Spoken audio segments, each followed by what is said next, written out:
So good evening again, everyone. Thanks to everyone who came tonight, and also thank you for returning people for the second part of this talk.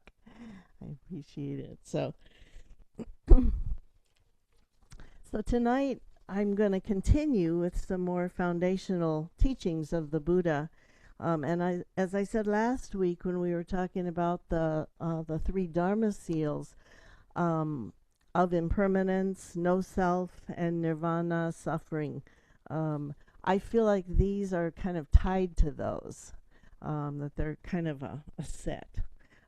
So tonight I called the talk Stepping Through the Three Doors of Liberation, and I want to continue with that.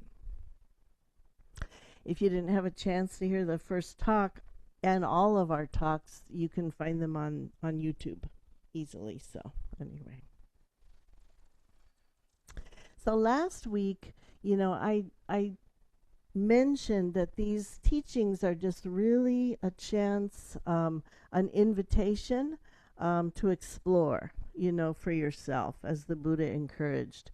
And I had said that they're not things to believe in, but rather tools to look deeply into the workings of our own minds, and a way to touch what is beyond our perceived notions about things, about, the way things work as human beings. So the first talk, uncovering the three Dharma seals, and actually, I was talking about uncovering the three Dharma seals, and tonight we're going to be stepping into the three doors of liberation. So these teachings are always available. We only have to have a willingness to explore them, to uncover their true meaning.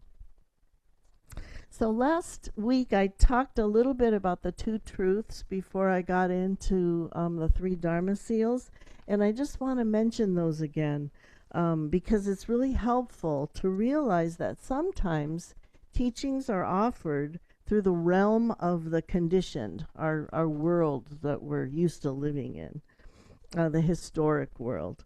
And sometimes teachings are pointing to a deeper reality, the ultimate reality, the unconditioned, the absolute realm. And Mari had mentioned maybe I shouldn't give so many so many descriptions for these things, because it's confusing, when I call it the unconditioned world, the ultimate dimension. So anyway, I'll try not to use too many words to describe them. But really, we live in this world of the conditioned, and always we're also part of this deeper, unconditioned realm. So when the Buddha gave the 5 remembrances that we talked about last week, we are of a nature to grow old and have ill health, to be separated from the ones we love, and at some point die. He was speaking about the nature of things in this world, in this historic realm, this conditioned realm. And Thich Nhat Hanh says that the Buddha wanted us to get used to the reality of this, to make friends with our fears around these truths, about living in our world. When Avalokiteshvara was speaking in the Heart Sutra about the realm of no birth and no death, she was referring then to a deeper reality, the absolute, the unconditioned realm. I won't say any more words. They're both true, and in fact never apart. We are always in touch with both of these realities, and we don't usually realize it because we're living through our perceptions and notions about how things are. Our mission, if we decide to accept it, is to more easily touch the ultimate unconditioned realm right now, in this moment. It is the realm of no coming and no going, no after and no before. It is a realm free from our thoughts, ideas, and notions. The 3 doors of liberation include emptiness, which is shunyata in Pali, signlessness, which is animita, and aimlessness, which is apranihita. So the first door I want to talk about this evening is emptiness. By the way, tonight, last week we stopped for some comments and things, and I forgot to send the mic around, and so people, in the recording, there was just like silence. So tonight I'll ask somebody to help me with the microphone. So the first door is emptiness. The first time we hear this word emptiness, I think many of us are confused, maybe have a negative reaction to that. Emptiness sounds a lot like nothingness. Similarly, last week, I spoke of no self, and that also may bring up some idea of nothingness. In fact, to me, both no self and emptiness are truly words to express how things are in the ultimate realm. So as Thich Nhat Hanh explained, to be empty means to be empty of something. For example, when you say a cup is empty, it may be empty of water or tea, but it's full of all of these other molecules of air. So when you hear that something's empty, you want to ask, empty of what? And the answer is empty of a separate self. This means also that it's full of everything else. So we're full of everything and empty of a separate, independent self. So last week I spoke about how I discovered that these blood cells were in me. I discovered that they were me. And so if we start taking things apart, it would be never ending. Things that are on the inside, red blood cells, and then the iron in them, the bacteria, the organs. What about things on the outside? The food, the tea, the water, the air? When does food stop being food and start being me? When we see that if it were possible to remove all of these components in me, there would be nothing left of me. Because, being empty of a separate self truly allows for the possibility of change. But if we really look deeply, we see, that we are made up of all of these non-self elements.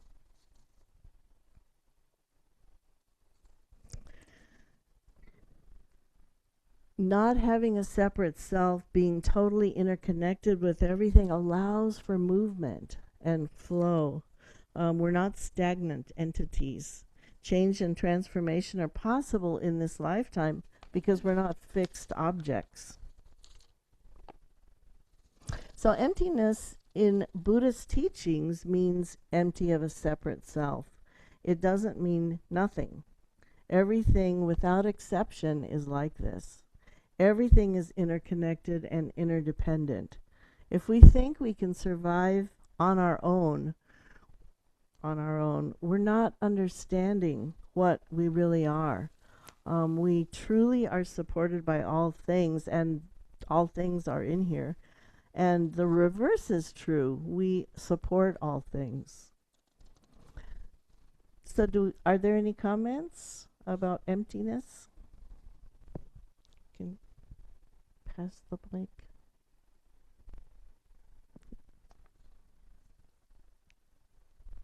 All right. So in the Diamond Sutra, we were taught that a human being is not independent of other sentient and non-sentient beings. And in order to take care of ourselves, we have to also take care of all of these non-human species. And I think, we're really struggling with that right now, our world in general, with so much of things out of balance. But, it's important to keep that in mind, and I'll talk about it a little bit more in a second. So the second door of liberation is the door of signlessness. And this refers to the recognition that we are, as human beings, we like to conceptualize and label everything. So when we see something, our brain labels it um, as there's a sign for it, or an image is formed. And so often, if it's something we haven't encountered before, it might be fresh.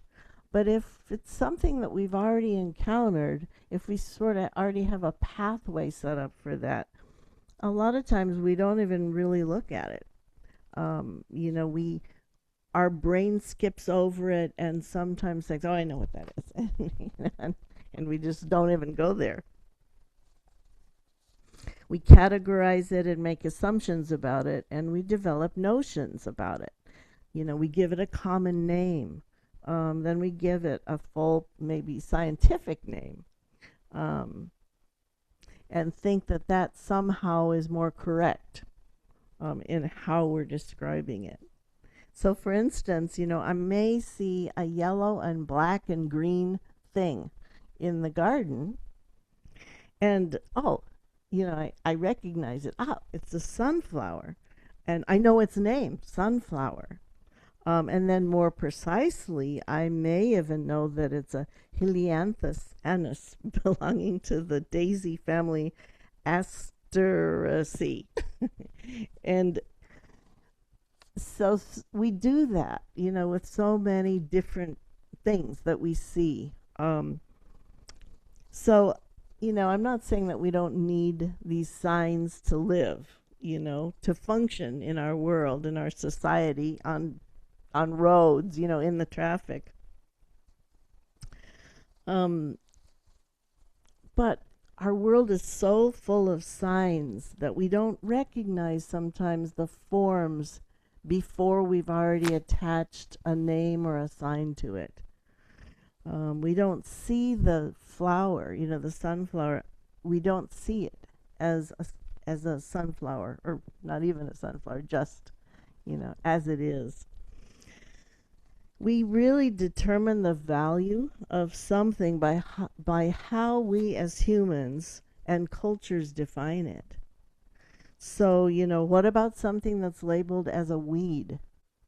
Is that like, is there some, ultimate truth in that fact in our head that we think that it's a weed? It instantly brings this judgment of good or bad, or worthy or not worthy to exist. So truly, it's a created term for a living plant that originally had no label. So things in our world are determined to be useful or not useful, good or not good, desired or not desired, etc. So it's valuable to recognize these signs and recognize what's obscured by them. It's often helpful to develop awareness around how much of our society and world are quickly judged by our brain and categorized. We live with a lot of notions about everything. So Thich Nhat Hanh says that until we break through these signs, we can't really touch this ultimate reality. We can't really touch what's beneath them because our head is full of them. So it's a great relief, really, to break through some of the signs and to touch the world of signlessness, which is also called nirvana, a world free of notions and ideas.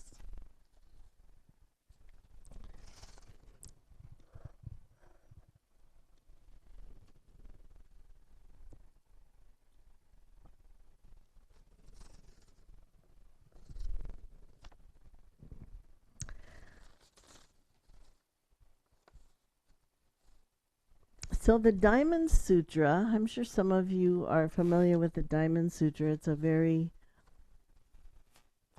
famous early sutra.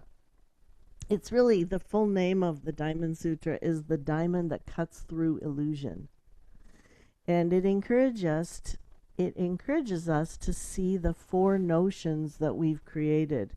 And these four notions are notions of a self, a separate self, notions of a human being, notions of a living being, and notions of a lifespan. So we've already talked about the sign of self. We think there are things that are self and things that are not self. And as we've explored, in reality, in a deeper way, there are really no true boundaries. We see that we really don't have an independent, separate self. But we also get caught in the sign of a person or a human being. We separate humans from other forms, both animate and inanimate. What this separation causes and justifies so often then is a path of exploitation. We are justified in things for our benefit because they are not human. As we talked about earlier, when we look deeply, we can see that everything we do, whether it's to other species or to the earth, directly affects all of us, whether we see it or not. Our use of plastics and pesticides, for instance, are in all of us and in other species all over the earth now. There is no way to keep separate from them. So even the sign of a living being is not really separate from an insentient being. We know that many things in our body are insentient. The many minerals that make up my blood and my tissues, are totally interconnected and integrated in my cells and my bones and blood. If they weren't there, I wouldn't be here either. And lastly, we think of a lifespan. We think that we have a period of time between being born and dying. We're alive as a separate self for a specific time with a beginning and an end. But when we see that everything in our body is in the process of being born and living and dying, nothing is truly lost. Everything is still here in the present moment.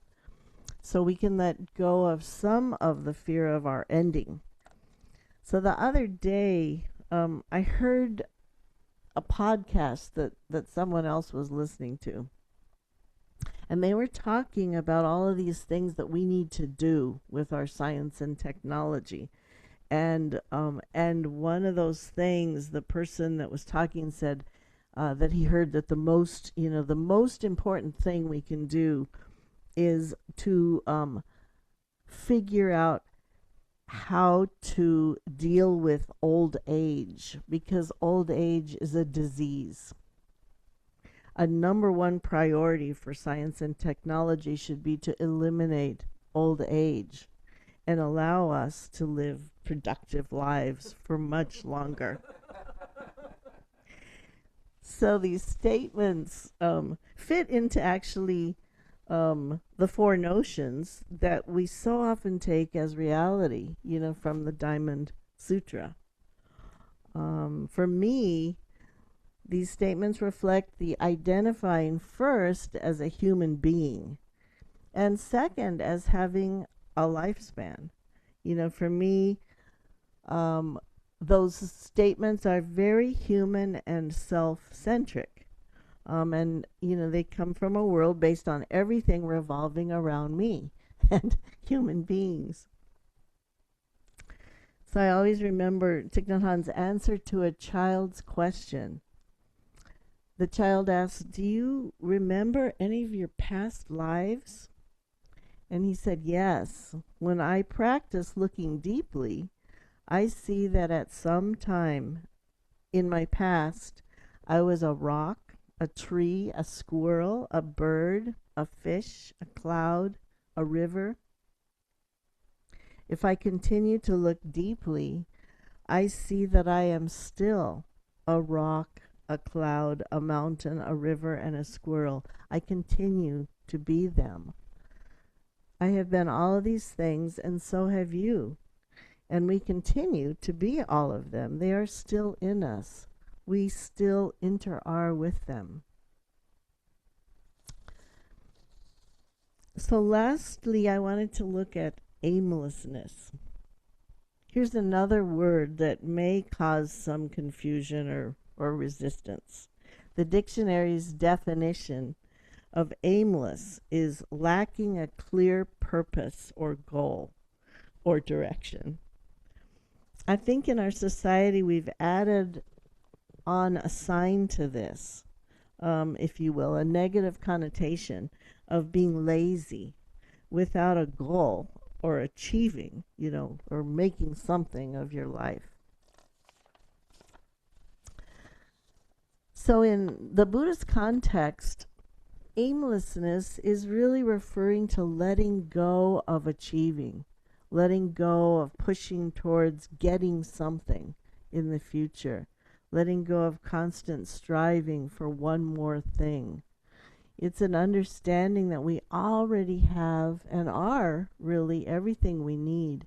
So Master Dogen encourages practice realization, meaning that our reason for practicing is a means of uncovering what is already here. Instead of going from point A to point B to get something, we already are Buddha nature, and we don't realize it because all of these notions and concepts that we've been talking about are in the forefront. There's a lot of Buddhist literature about letting go of the desire to obtain something, letting go of a notion that tells us, if only I could get that college degree, then I'll rest easy. If only I have this X amount of money, then I will be happy. Of course, the desire for things is endless. Even the desire for small things. I've got to get that new toy. Of course, we've all been there. And I can't remember where I heard this, but I was watching, so I think it was a Dharma talk. I was watching how this person was recalling how desperately he wanted this new train that he saw in the window of a store. If only he could get that new train, he would be happy for the rest of his life. He promised his mom that if he only got that, he would never ask for anything else ever again. And he got it. So you know how the rest of the story goes. Little by at first, he played with it all day long, and the second day he played with it all day long, and then little by little he didn't play with it quite as much, and in a little while it was forgotten. And this happens over and over, and we tell ourselves sometimes, but this time is different. This time it's really what I want. So, it's really great. It's good to pay attention, to our desire and to our cravings, and kind of, when we've gone down that path so many times, it's just a little easier to recognize it and to know what the outcome is if we keep, being on that path.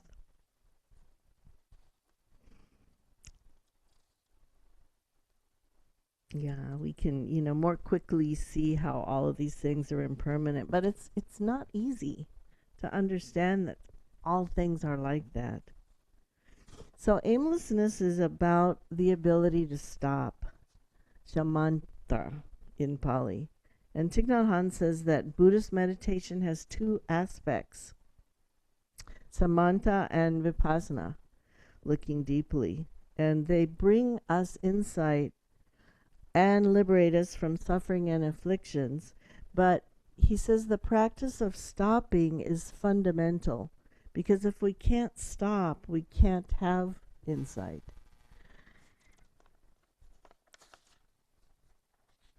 So it's really an art, I think, to be able to stop. Stopping our thinking, our habit energies, our forgetfulness, strong emotions that rule us. And it doesn't mean that we're trying to get rid of things, because I think, in years past, I felt like what I was really wanting to do is get rid of the things that I didn't like about myself. And it really is not that. It's just giving ourselves a chance um, to to really just be, in the present, and take a little bit of time to really. Sometimes, that's so important, instead of blundering ahead and making taking action too quickly. So it's really just about giving ourselves space, to breathe. And that's what allows us to maybe be able to come back, to have the mindfulness, to have the vipassana. So really, there is no place for transformation but here, in the present moment. Everything is here and now. And if we ignore this moment in pursuit of future or regrets about the past, we're giving up our possibility of transformation. This is why we sit. We have a stronger possibility of being present, being in the here and now. So over time, this becomes a path that we can settle into a little easier. And if we carry this presence into our walking and into our drinking tea and cleaning the kitchen, they become more alive, with our presence. So that is the 3 doors of liberation in a nutshell. And we have plenty of time this week. Last week, I'm sorry, I just kept going on, and we had no time. And I looked at my watch, and it was already 8:30. So tonight we have a little bit of time, so maybe we can get into some triads. And if if you saw the talk last week and things that we talked about this week, just pick out something that resonates with you. Just pick something out that you're working on in your practice right now, and talk about that with your partners. And then if we have time, we can take a few comments, from the group. So it's about 5 after, so I think